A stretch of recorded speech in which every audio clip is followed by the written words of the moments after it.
Hi there, it's Tammy here.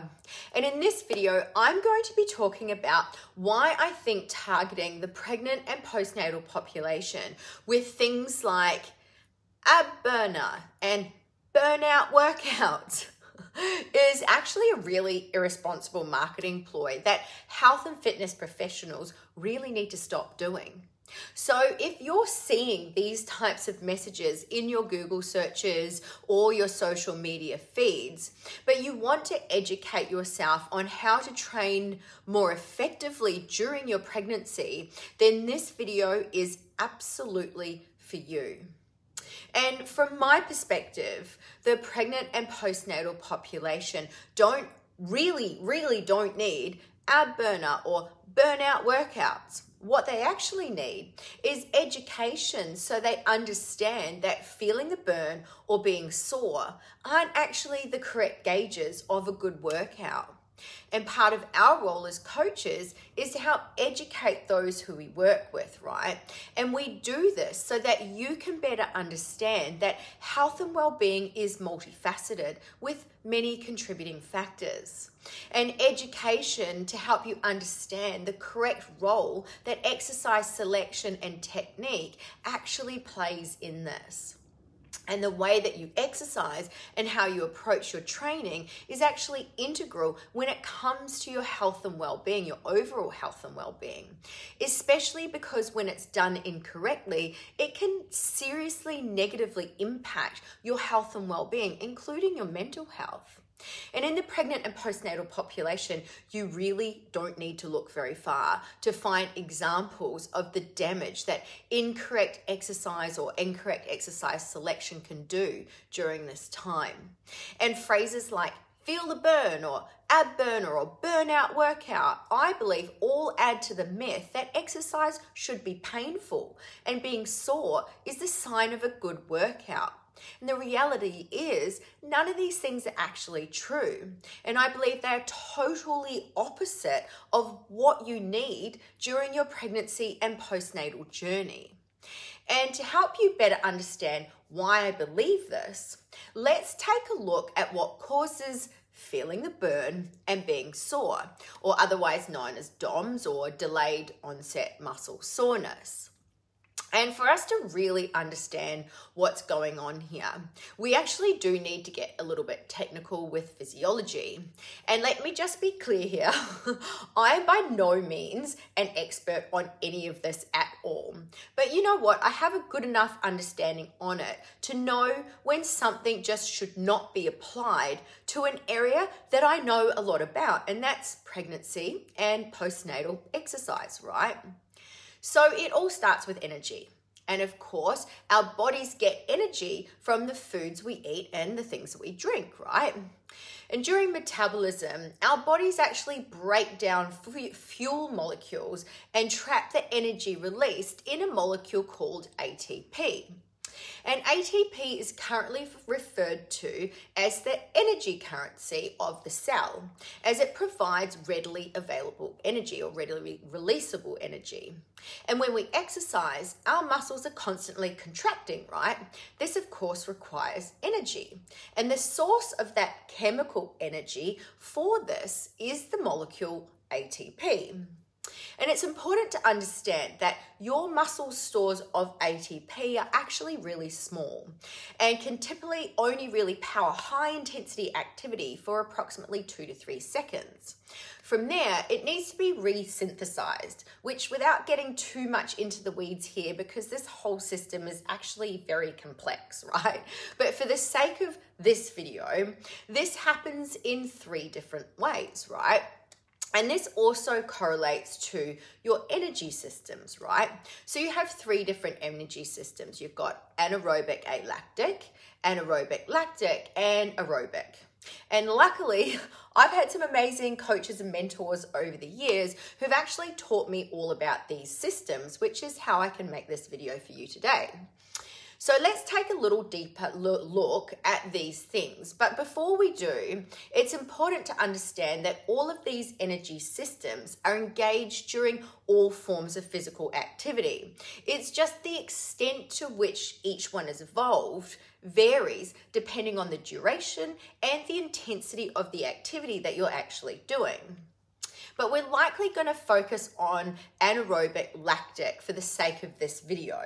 But we'll start with the first of the three, which is anaerobic alactic. And this would be for durations of exercise under 10 seconds, right? So under 10-second efforts.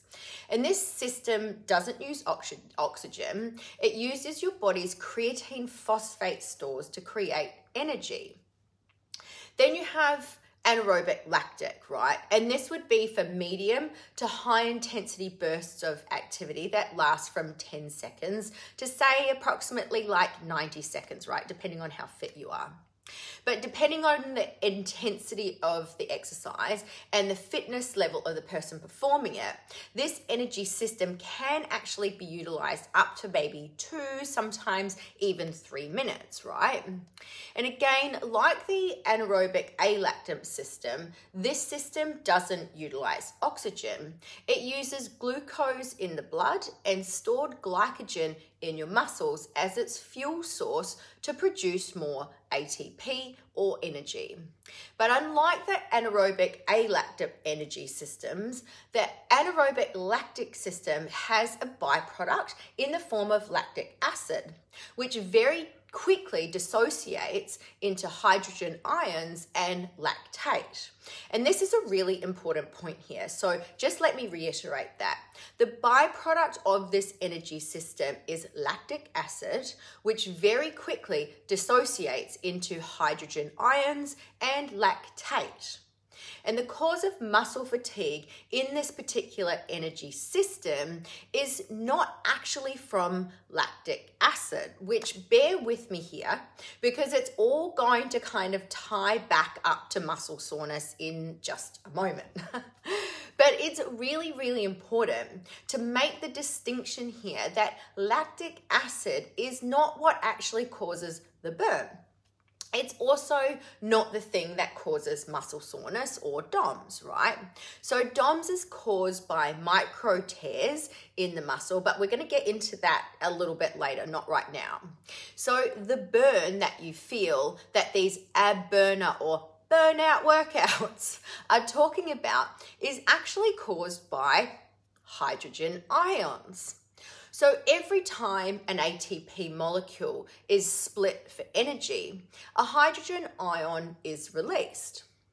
When oxygen to our muscles is limited, our body can't break down the hydrogen ions fast enough, and the accumulation of these ions in our blood lowers the blood pH, making the environment more acidic, right? And it's the acidic environment that causes our muscles to burn. And that sensation is actually a really important physiological indicator or protective mechanism that prevents your body from hurting itself. And again, this is actually really important when it comes to training, because what all these ab burner, feel the burn, or burnout workouts are actually encouraging you to do is push yourself towards the point of mechanical failure or closer to the point of hurting yourself, right? And let's be real here. Working to this point is the last thing that any postnatal woman needs, let alone any pregnant woman who, going by the guidelines, should only really be working to approximately 70% of her capacity anyway. So my question to you is, why is this population still being targeted by ab burning circuits or burnout workouts or being encouraged to feel the burn? I mean, don't even get me started on the fact that they should be training, not working out. But you know what? I covered that particular topic in much greater detail in another video. So I'm going to stop that rant right now. But just so you know, there is absolutely a difference between training and working out. And it's my belief that the pregnant and postnatal population, you know, you as a pregnant woman, should absolutely be training, not working out during your pregnancy or postnatal journey. And the reality is, you don't need to be working to this point. You don't need to be feeling the burn as an indicator of a good training session. Same as muscle soreness isn't the indicator of a good session either. In fact, there are actually much better ways to train your body in order for it to become more efficient in this process. You know, ways to increase your work capacity before you actually feel the effects of this burn, right? And that is what I believe that we should be aiming for when you're training and when you're doing conditioning and aerobic conditioning, right? And regardless of whether this relates to your strength work or your cardiovascular training or your conditioning, right? Training our bodies to withstand greater amounts of these byproducts before feeling the effects of them, you know, not aiming to be feeling them. In my eyes, this approach is actually a contradiction to what you should be aiming for when you're training. But that's just my opinion. Now, before we move on, there are two other really cool things that happen with this process and the byproducts of them, right? And firstly, lots of people think that lactic acid is what makes your muscles sore, that it's like a waste product that your body needs to kind of flush out, or you need to flush out of your system. And again, this isn't actually true. In fact, this byproduct, which we know dissociates into hydrogen ions and lactate, you know, we've spoken about what happens to the hydrogen ions already, right? So the research actually shows that this byproduct, lactate, is actually reused as a source of energy. Or more specifically, there are two mechanisms that are at play here. One sees the lactate transported out of the muscle to the liver to then be converted to glucose, which is then used as another energy source, or as an energy source, right? How cool is that? And there's also another cycle at play here, which can then turn the lactate into more ATP, or more energy. Again, so cool, right? Now, the specific mechanism depends on whether or not there's actually oxygen involved. But for the sake of this video, again, I'm not going to go into the weeds of this but you know what? If it's something that you are interested in, please feel free to join my complimentary but private community, right? The application is in my bio, or the application link is in my bio or the video's description, and we can definitely delve deeper into that conversation there for you if you want to know more. But overall, I see this like a beautiful, virtuous cycle of energy creating energy. I mean, the body never ceases to amaze me. I think it's so fascinating, right? And before we look into muscle soreness, let's take a really quick look at the last energy system, which I've almost forgot about, which is called the aerobic system, right? So the aerobic system provides energy for low to medium intensity activities that last anywhere from, say, 2 minutes to a few hours, right?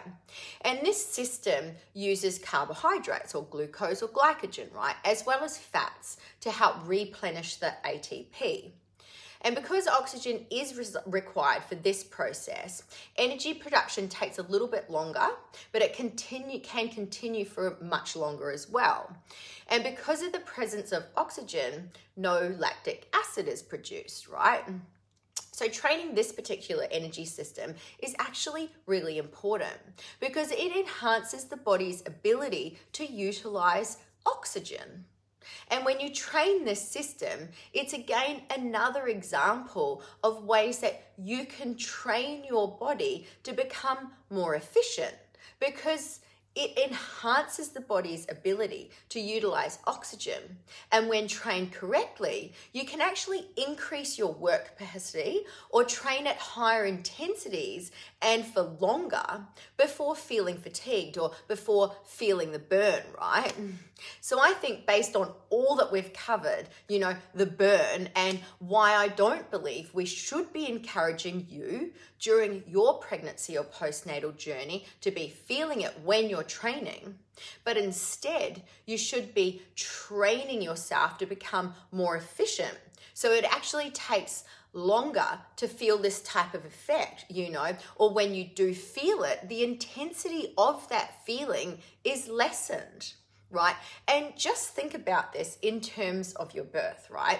Wouldn't you want muscles that can withstand the feeling of the burn longer to help you deal with the intensity of the contractions? And when you think of it in that respect, if it were me, that's exactly what I would want to be doing. And especially considering the amount of pregnant women that I've spoken to, that I've trained, who described their birth as the most intense training session that they have ever experienced in their life, and told me that their muscles were sore for a few days afterwards, right? But you know what? Speaking of muscle soreness, let's talk about DOMS here, right? Now, DOMS is otherwise known as delayed onset muscle soreness. So DOMS is the result of tiny micro tears in the muscles. This is how muscles grow. And regardless of your goal, even if it's to lose weight or a few inches around your waist, you also want some muscle growth in there as well, right? So it's important to understand that DOMS isn't a measure of how hard you worked or how effective the session was. Especially what it's about is what your body was exposed to in terms of new stimulus, right? Now, I train pretty much 5 days a week and I really get sore in the gym, right? But the minute that I try different sports, it's highly likely that I'm gonna get sore. And a perfect example of this was a recent trip that I had to the driving range, which actually left me really sore. It's embarrassing, right? But I was sore for a few days in the most random of places because my body just wasn't accustomed to that type of repetitive movement, even though I train really hard 5 days a week. And it's important to understand the severity of your soreness will of course depend on the force placed on the muscle, right? If you're doing lots of sets of reps of the same exercise, which you've never done before, this is going to elicit a much greater response, or you can expect to be more sore from it, right? But the cool thing is that just one dose of DOMS from a specific exercise can actually develop a partial protective mechanism that reduces the effect or reduces the chance of developing soreness in that same activity for weeks or even months into the future. How cool is that? So you can be constantly sore, but not actually progressing in your training by constantly doing new exercises and never following a program, right? Or you can progress in your training using various methods in a planned and a specific way, a way that involves repetition, of course, not sexy, not wow, not Instagram worthy, but effective as it maximizes muscle response while minimizing your soreness, right?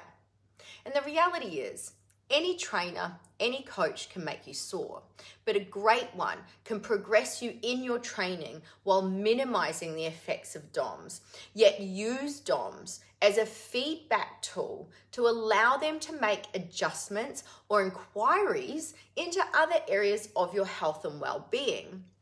In fact, this is what you should be aiming for when you train, right?